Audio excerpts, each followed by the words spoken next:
Skill స్కామ్లో చంద్రబాబుకు మరొకసారి ఎదురు దెబ్బ తగలబోతోందా?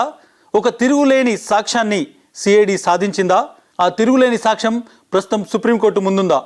అవుననే చెప్తున్నాయి సాక్ష్యాధారాలు. ఒక తిరుగులేని సాక్ష్యం. చంద్రబాబు నాయుడు ఈ స్కామ్లో పాల్గొన్నారు.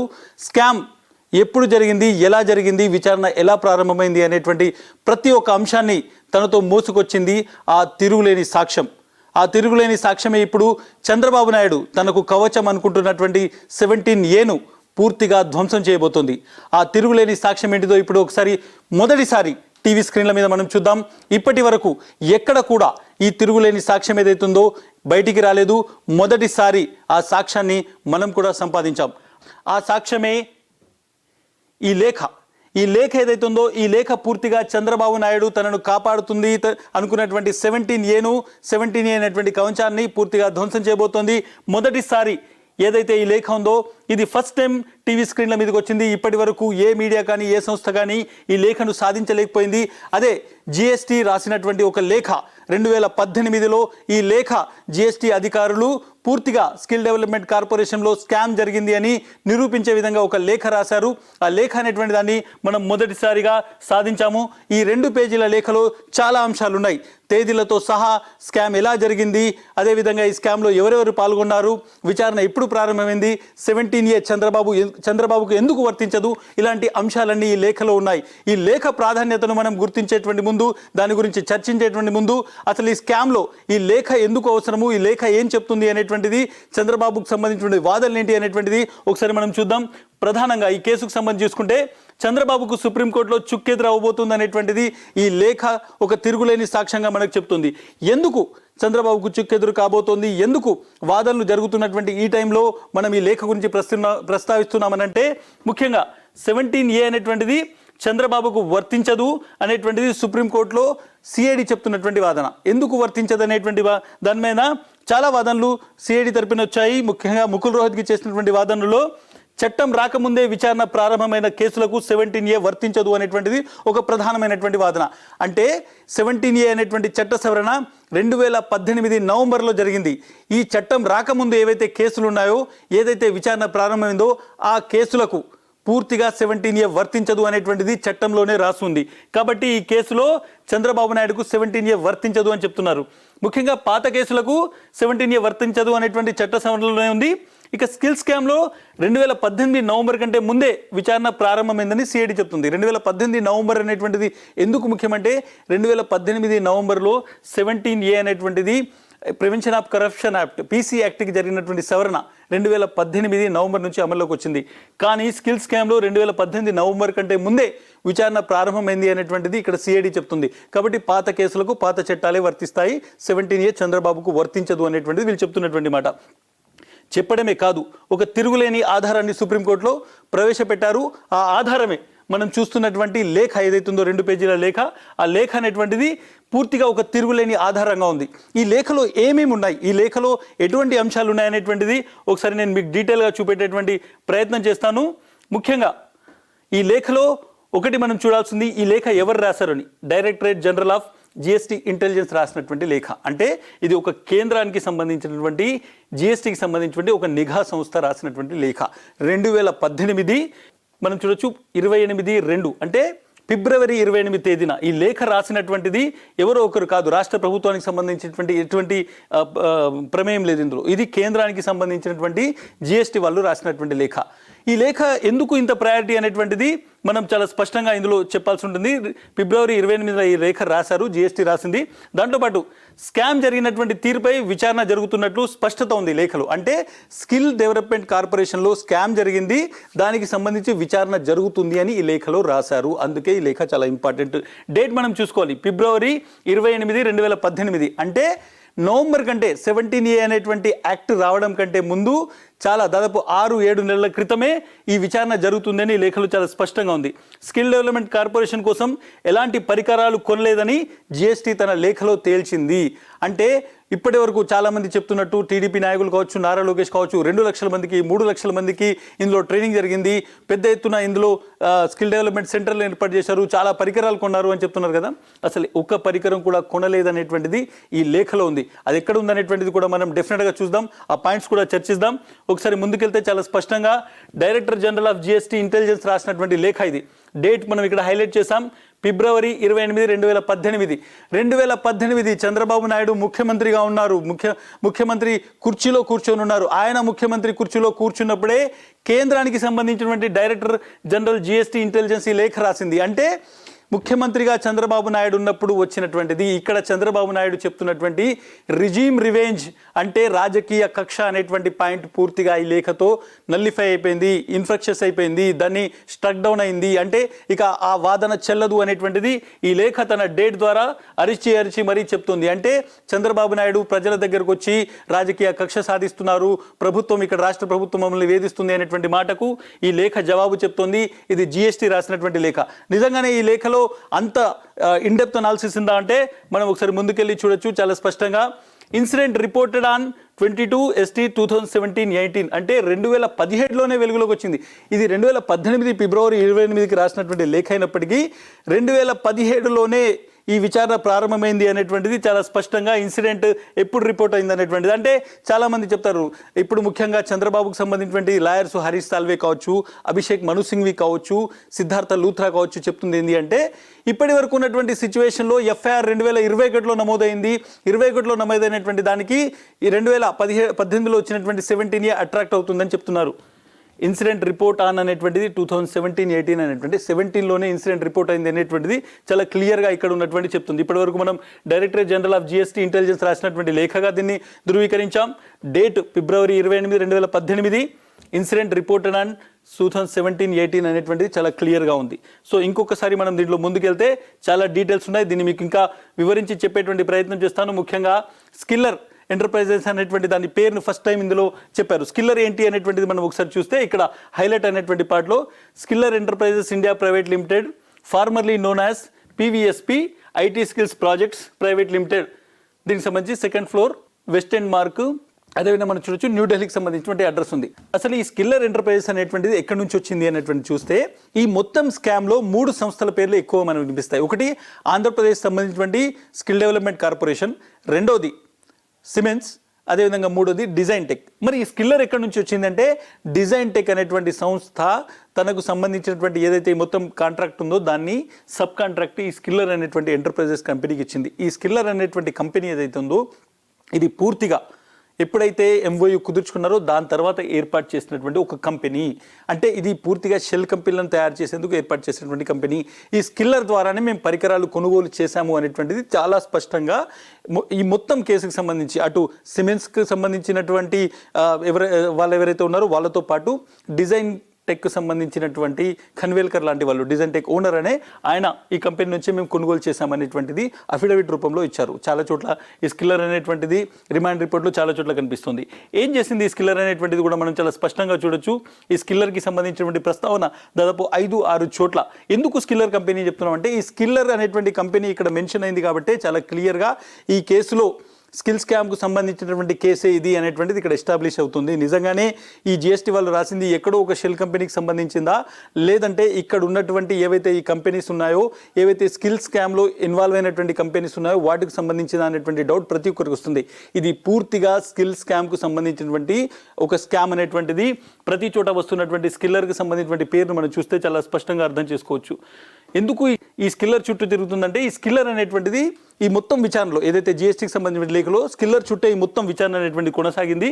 ఎలాంటి పరికరాలు కొనకుండా సెన్వాట్ క్లెయిమ్ చేసినట్లు ఆధారాలు ఉన్నాయి. సెన్వాట్ అనేటువంటిది మనం చూడొచ్చు, సెంట్రల్ వాల్యూ యాడెడ్ ట్యాక్స్ అనేటువంటిది. ఇది సెన్వాట్ అనేటువంటిది ఏదైనా ఒక కంపెనీకి సంబంధించి ఎవరైనా ఒక ముడి పదార్థాలు కొన్నప్పుడు దానికి సంబంధించినటువంటి ట్యాక్సేషన్ పారదర్శకంగా ఉంచేందుకు ఈ సెన్వాట్ను తీసుకొచ్చారు. దాని ప్రకారం దాదాపు 8.5 కోట్ల రూపాయలు ఈ స్కిల్లర్ అనేటువంటి కంపెనీ సెన్వాట్ క్లెయిమ్ చేసింది అనేటువంటిది జిఎస్టీ గుర్తించింది. అక్కడ నుంచి దీన్ని ఇన్వెస్టిగేట్ చేసింది. అంటే ఎటువంటి పరికరాలు కొనకుండానే కొన్నాము అనేటువంటి పేరుతో దానికి సంబంధించినటువంటి జిఎస్టీని కూడా ఇక్కడ మనం చూడొచ్చు స్కిల్లర్ అనేటువంటి కంపెనీ కొనుగోలు చేసింది. దీనికి సంబంధించి మనం ఒకసారి ముందుకెళ్తే డిజైన్ టెక్ ఇక్కడ మనం చూడొచ్చు. ఇక్కడ మనం ఏం చూసాం, స్కిల్లర్ చూసిన తర్వాత design tech had enter into an agreement with Andhra Pradesh state skill development corporation Vijayawada. చాలా ఇంపార్టెంట్గా మనం ఇక్కడ చూడొచ్చు. ఏదైతే త్రైపాక్షిక ఒప్పందం ఉందో దానికి సంబంధించినటువంటి ప్రస్తావన చాలా క్లియర్గా ఈ లేఖలో ఉంది. ఈ 2 పేజీల లేఖలో చాలా స్పష్టంగా మనం చూడొచ్చు. పారాగ్రాఫ్ నెంబర్ 2లో design tech had enter in an agreement with Andhra Pradesh state skill development corporation. ఈ జిఎస్టీలో రాసినటువంటి ప్రతి అక్షరం ఏదైతే ఉందో జిఎస్టీ లేఖకు సంబంధించి ఇందులో ఇది స్కిల్ డెవలప్మెంట్ కార్పొరేషన్కు సంబంధించింది అనేటువంటిది ఈ లేఖ అరిచి చెప్తోంది. ఈ లేఖలో ప్రతి చోట ప్రస్తావన ఉంది.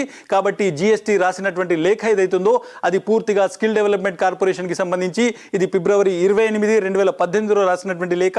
మాకు ఇందులో పూర్తిగా ఇన్సిడెంట్ ఎప్పుడు హ్యాపెన్ అయిందంటే 2017-18లో హ్యాపెన్ అయింది అనేటువంటిది చాలా క్లియర్గా ఈ లేఖ చెప్తుంది. కాబట్టి ఇది పూర్తిగా స్కిల్ స్కామ్కు సంబంధించినటువంటి విచారణ ప్రారంభమైంది. అంటే ఏదైతే చంద్రబాబుకు సంబంధించినటువంటి లాయర్స్ ఎవరైతే ఉన్నారో వాళ్ళు చెప్పేదాని ప్రకారం విచారణ 2021లో ప్రారంభమని చెప్తున్నారు.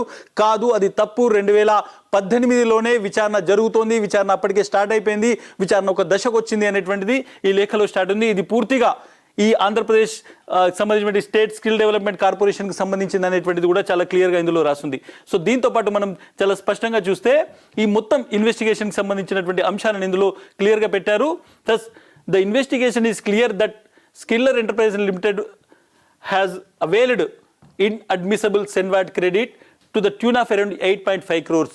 ఇందులో మనం చాలా స్పష్టంగా చూడొచ్చు. ఈ సెన్వాట్ అనేటువంటిది 8.5 కోట్ల without receipt of any input services which is required to be recovered from them under the provision of Rule 14 of Senvat's credit rule 2014. అంటే ఎటువంటి ఇన్పుట్ లేకుండానే, ఎక్కడ కూడా పరికరాలు కొనుగోలు చేయకుండానే, ఎక్కడ కూడా దీనికి సంబంధించినటువంటి డాటా లేకుండానే వీళ్ళు పూర్తిగా ఈ మొత్తం స్కిల్ స్కామ్కు సంబంధించినటువంటి దాంట్లో ఏదైతే స్కిల్లర్ ఉందో అది 8.5 కోట్ల రూపాయలు క్లెయిమ్ చేసింది. ఎక్కడ కూడా వీళ్ళు ఎటువంటి పరికరాలు కొనుగోలు చేయలేదు అనేటువంటిది ఇందులో రాస్తారు. ఇక్కడ ఇంకొక లైన్ మనం చూడొచ్చు, ఫర్దర్ ఇన్వెస్టిగేషన్స్ ఆర్ ప్రోగ్రెస్ అనేటువంటి మాటను. అంటే ఇంకా ఇందులో ఇన్వెస్టిగేషన్ జరుగుతోంది, ఇన్వెస్టిగేషన్ కొనసాగుతోంది అనేటువంటిది చాలా క్లియర్గా జిఎస్టీ తన లేఖలో ఆ రోజే చెప్పింది. అంటే ఇన్వెస్టిగేషన్ కొనసాగుతుందన్న విషయం ఇక్కడ క్లెయిమ్ చేసింది. Additional director general DGGSTI zonal Pune, ఇది పూణేకి సంబంధించినటువంటి ఒక కంపెనీ. వీళ్ళు ఇంతటితో ఆగలేదు. ఈ లేఖ రాసిన తర్వాత కూడా స్టేట్ గవర్నమెంట్కి లేఖ రాశారు. ముఖ్యంగా అప్పుడున్నటువంటి చంద్రబాబుకు సంబంధించినటువంటి గవర్నమెంట్కి, చంద్రబాబుకు సంబంధించినటువంటి ప్రభుత్వానికి లేఖ రాసి మీరు ఏదైతే ఒక త్రైపాక్షిక ఒప్పందం కుదుర్చుకున్నారో స్కిల్ డెవలప్మెంట్ కార్పొరేషన్కి సంబంధించి దాంట్లో పూర్తిగా ఒక స్కామ్ జరుగుతోంది. ఎటువంటి పరికరాలు కొనుగోలు చేయకుండానే ఆ కంపెనీలు అనేటువంటివి డొల్ల కంపెనీలు, అవి పూర్తిగా ఇక్కడ ఉన్నటువంటి సెన్వాట్ను క్లెయిమ్ చేస్తున్నాయి, జిఎస్టీని క్లెయిమ్ చేస్తున్నాయి, మేము విచారణ చేస్తున్నామని ఒక లేఖ రాశారు. ఆ లేఖ ఏం జరిగింది అనేటువంటిది కూడా మనం నెక్స్ట్ స్లైడ్స్లో చూద్దాం. చాలా క్లియర్గా దీనిలో మనం చూడొచ్చు. రాసినటువంటి సంతకం మనం ఇక్కడ చూడొచ్చు చాలా స్పష్టంగా. రాజేష్ పాండే అనేటువంటి అధికారి, పూణే జోన్కి సంబంధించినటువంటి జిఎస్టీ అధికారి రాసినటువంటి ఒక లేఖను ఇక్కడ మనం చూస్తున్నాం. లేఖలు చాలా అంశాలు ఉన్నాయి. ఈ లేఖను ఫర్దర్గా వాళ్ళు అన్ని జోనల్ ఆఫీస్కి కూడా పంపించడం జరిగింది. అంటే చంద్రబాబు నాయుడు ముఖ్యమంత్రిగా ఉన్నటువంటి సమయంలో, ఆయన ముఖ్యమంత్రి కార్యాలయంలో కూర్చున్నటువంటి సమయంలో ఈ జిఎస్టీకి సంబంధించినటువంటి అధికారి ఒక లేఖ రాశారు. మేము ఇన్వెస్టిగేట్ చేస్తున్నాం, మాకు సమాచారం అందింది. ఇందులో పూర్తిగా మా తనిఖీలలో చాలా పెద్ద ఎత్తున ఇక్కడ ఉన్నటువంటి ఏవైతే ఈ జిఎస్టీకి సంబంధించినటువంటి ఫ్రాడ్ మాకు బయటపడింది. ఇందులో ఎటువంటి పరికరాలు కొనుగోలు చేయకుండానే మీ ముఖ్యంగా స్కిల్ డెవలప్మెంట్ కార్పొరేషన్కి సంబంధించి వీళ్ళు బిల్లులు క్లెయిమ్ చేస్తున్నారు అనేటువంటి చెప్పేటువంటి ఒక ప్రయత్నం జరిగింది. సో ఈ లేఖను మనం చూస్తున్నాం. ఈ లేఖలో చాలా ఇన్డెప్త్ ఉంది. ఈ లేఖ ఎందుకు ఇక్కడ సిఐడి ప్రొడ్యూస్ చేసింది అంటే విచారణ 2018 నవంబర్ కంటే ముందు స్టార్ట్ అయింది అనేటువంటిది కన్ఫర్మేషన్ చేస్తూ ఈ లేఖను వాళ్ళు సుప్రీంకోర్టు ముందు ప్రొడ్యూస్ చేయడం జరిగింది. చాలా స్పెసిఫిక్గా ఈ విచారణ అనేటువంటిది స్కిల్ స్కామ్లోనే జరిగింది అనేటువంటి దానికి చాలా ప్రస్తావనలు ఉన్నాయి. ముఖ్యంగా జిఎస్టీ లేఖలో ఒకటి స్కిల్ డెవలప్మెంట్ కార్పొరేషన్తో పాటు సిమెన్స్ డిజైన్ టెక్ అనేటువంటి 3 కంపెనీల ప్రస్తావన ఉంది. ఈ 3 కంపెనీలే ఒక త్రైపాక్షిక ఒప్పందం కుదుర్చుకొని స్కిల్ డెవలప్మెంట్ కార్పొరేషన్కి సంబంధించినటువంటి వర్క్ని, ప్రాజెక్ట్ను ముందుకు తీసుకెళ్లాయి. 371 కోట్ల రూపాయలకు సంబంధించినటువంటి ప్రజాధనం ఇందులో పూర్తిగా లూటీ అయింది. ఆ 3 కంపెనీల పేర్లు ఈ జిఎస్టీ లేఖలో ఉన్నాయి. ఫ్రాడ్ జరిగిందని ఉంది, ఇన్వెస్టిగేషన్ చేస్తున్నామనేటువంటి విషయం ఉంది. ఎంఓయూకి సంబంధించినటువంటి క్లియర్ డీటెయిల్స్ ఇందులో ఉన్నాయి. ఈ 3 కంపెనీలు ఎంఓయూ కుదుర్చుకున్నాయనేటువంటి విషయాన్ని జిఎస్టీ లేఖలో రాశారు. ఇది పూర్తిగా స్కిల్ స్కామ్కు సంబంధించినటువంటి లేఖ అనేటువంటిది, దీన్ని సర్టిఫై చేసే విధంగా ఈ లేఖ ఉంది. దాంతోపాటు స్కామ్ జరిగిన తీరుపై ప్రతి విషయాన్ని పూసగుచ్చినట్టు రాశారు. అంటే ఎంఓయూ ఎప్పుడు కుదిరింది, ఎంఓయూ తర్వాత ఎన్ని షెల్ కంపెనీస్ వచ్చాయి, ఏ విధంగా 371 కోట్ల రూపాయలు అనేటువంటిది ట్రాన్స్ఫర్ అయ్యింది, ఆ డబ్బు అనేటువంటిది ఏ విధంగా షెల్ కంపెనీల ద్వారా వీళ్ళ దగ్గరికి చేరింది అనేటువంటిది కూడా జీఎస్టీ చాలా పెద్ద ఎత్తున ఇన్వెస్టిగేషన్ చేసి ఇంకా ఫర్దర్ ఇన్వెస్టిగేషన్ చేస్తున్నాం అనేటువంటిది 2018 ఫిబ్రవరి 28 రాసినటువంటి ఈ లేఖలో చాలా స్పష్టంగా ఉంది.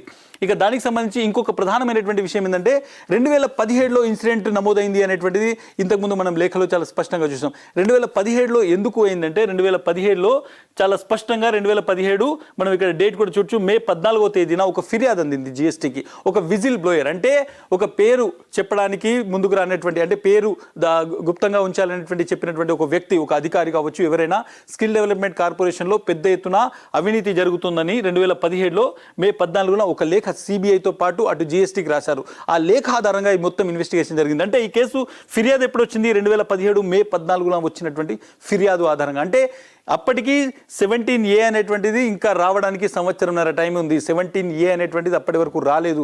దానికంటే చాలా ముందు వచ్చినటువంటి ఫిర్యాదు ఇది. ఇందులో చాలా స్పష్టమైనటువంటి అంశాలు ఉన్నాయి. చాలా క్లియర్గా వాళ్ళు మెన్షన్ చేసింది ఏంటంటే ఇది 2017 మే 14 వచ్చినటువంటి ఫిర్యాదు. దాని మీద ఇన్వెస్టిగేట్ చేశాము.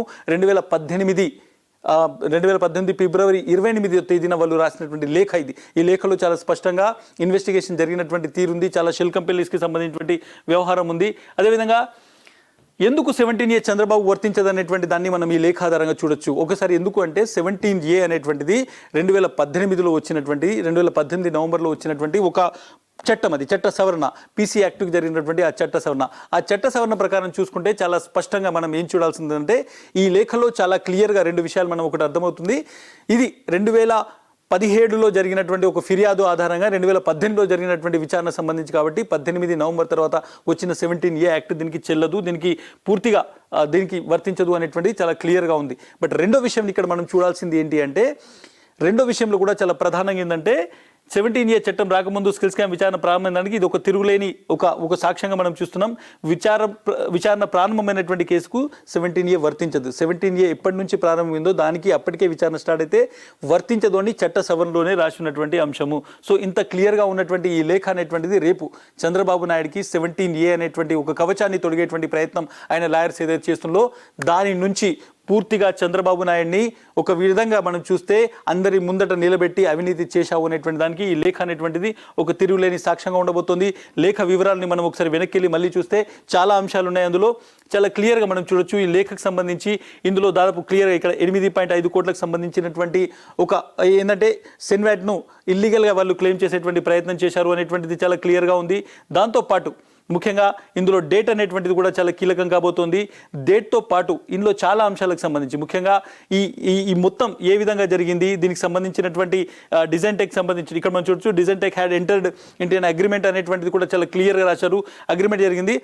వీళ్ళు ఎక్కడ కూడా దీనికి సంబంధించినటువంటి పరికరాలు కొనుగోలు చేయడం కావచ్చు, ఆ పరికరాలతో పాటు ఈ కేసుకు సంబంధించినటువంటి అంశాల్లో చాలా అంశాలు, ముఖ్యంగా ఈ కేసులో ఏవైతే సాక్ష్యాధారాలు ఉన్నాయో, ఏ కంపెనీలు అయితే ఉన్నాయో ఆ కంపెనీల మీద మేము పూర్తిగా తనిఖీలు చేశామో, ఆ కంపెనీలు అన్నిటువంటి డొల్ల కంపెనీలు, ఆ కంపెనీలలో చాలా అంశాల వరకు చూసుకుంటే ఏవైతే కేంద్ర ప్రభుత్వానికి సంబంధించినటువంటి నివేదికలలో ఏ కంపెనీలు అయితే షెల్ కంపెనీగా ఉన్నాయో ఇవన్నీ కూడా ఆ షెల్ కంపెనీ అనేటువంటిది కూడా చాలా క్లియర్గా ఇక్కడ ఈ లేఖలో స్పెసిఫై చేయడం జరిగింది. కాబట్టి ఇన్ని అంశాలు ఉన్నటువంటి లేఖ రేపు చంద్రబాబు నాయుడుకు వ్యతిరేకంగా ఆయనకు 17A వర్తించదు అని ఆయనకు కోర్టు జడ్జిమెంట్కు మధ్య నిలబడబోతోంది. కాబట్టి ఈ తిరుగులేని ఆధారంతో ఒక విధంగా చంద్రబాబు నాయుడిని 17A వర్తించకుండా సిఐడి విచారణను కొనసాగించేటువంటి అవకాశాలు ఎక్కువ ఉన్నాయి. ఇప్పటికే దీని మీద ముకుల్ రోహిత్కి తన వాదనలు వినిపించారు.